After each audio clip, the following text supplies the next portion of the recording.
In the year 1843, a man was born who, during his lifetime, was to have a profound effect on millions of people. His name was Russell Herman Conwell. He became a lawyer, then a newspaper editor, and finally a clergyman. Well, one day, a group of boys came to Dr. Conwell at his church and asked him if he would be willing to instruct them in college courses. They wanted a college education, but lacked the money to pay for it.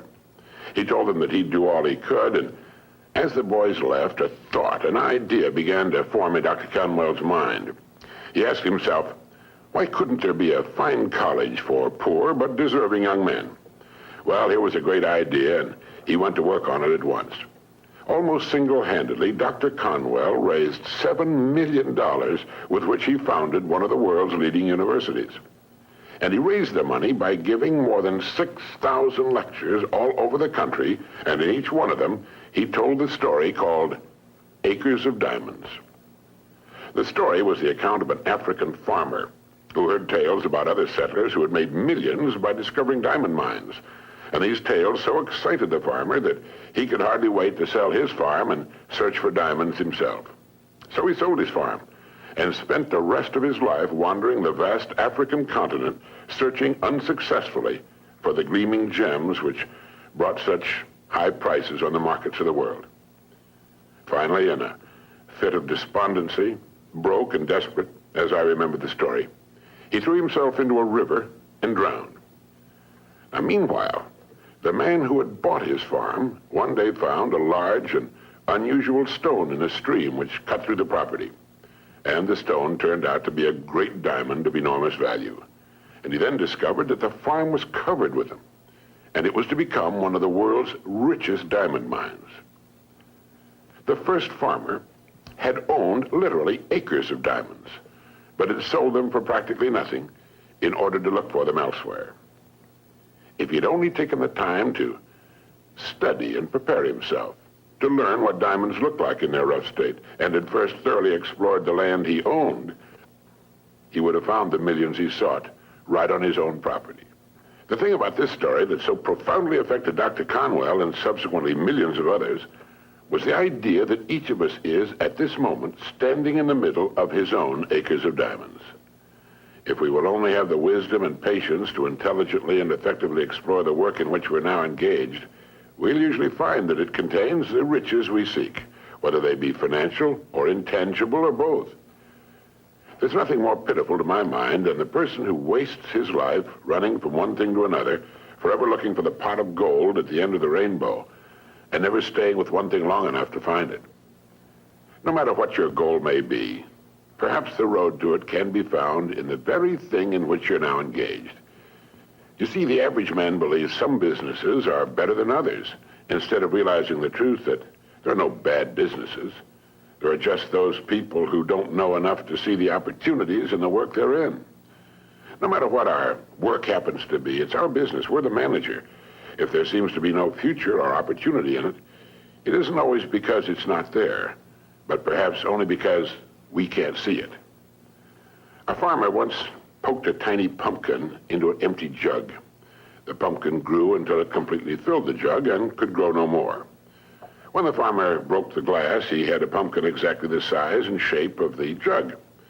If we're not careful, each of us can do a similar thing. We can mistakenly poke ourselves into jugs that limit our growth.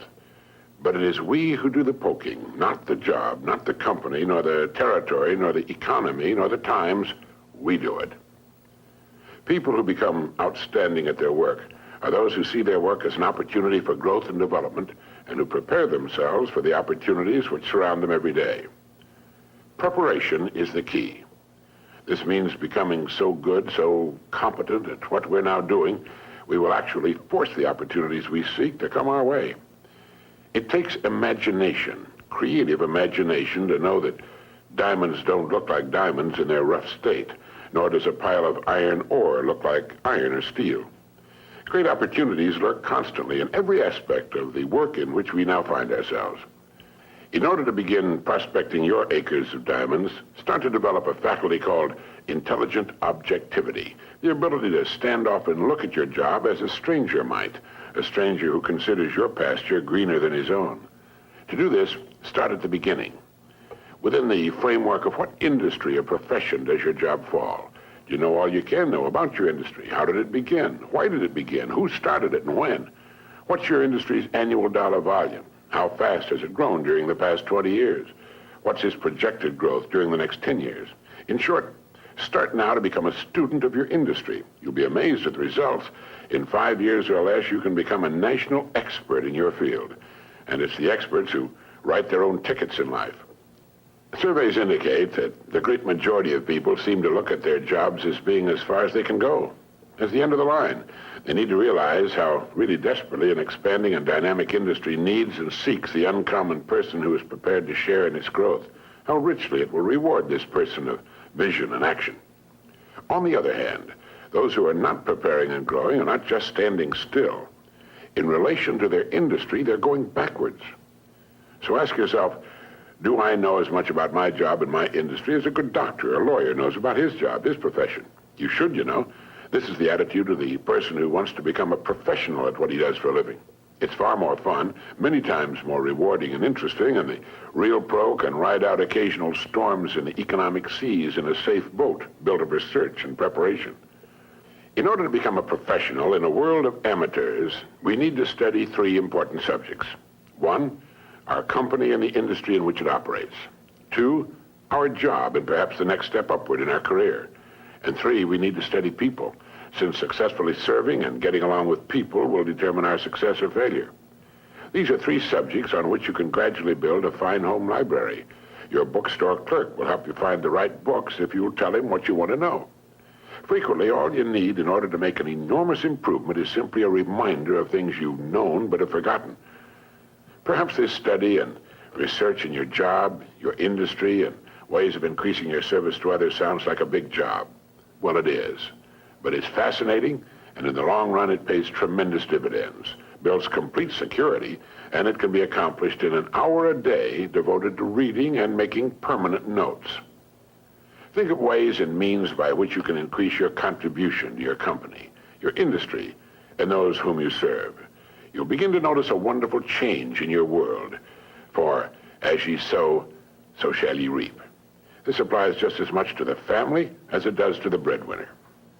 The minute you adopt this attitude, you've joined the top 5% of the people of the world. You've virtually removed all competition. You're creating rather than competing. You're affecting life rather than just being affected by it. You're becoming a creator and a giver to life instead of just a receiver. By taking this attitude toward your work, your company, and industry, you're automatically taking care of 2 vital parts of successful living. First, you'll find yourself becoming more interested and enthusiastic about your work and its future, and both interest and enthusiasm are contagious. And second, you're building financial security which will last a lifetime. So keep this thought in mind as often as you can on and off the job. Somewhere in your present work, there lurks an opportunity which will bring you everything you could possibly want for yourself and your family. It will not be labeled opportunity. It will be hidden in common, everyday garments, just as was the hairpin with which a man fashioned the first paper clip, or the dirty drinking glass which triggered the paper cup industry. Now, in closing, here are 12 points to remember. 1, if we'll develop the wisdom and patience to intelligently and effectively explore the work in which we're now engaged, we will very likely find it contains the riches, tangible and intangible, we seek. 2, before we go running off into what we think are greener pastures, let's realize our own pasture is probably unlimited. 3, there are no bad jobs. It's the way in which we go about our work that makes it good or bad. 4, let's not poke ourselves into jugs beyond which we cannot grow.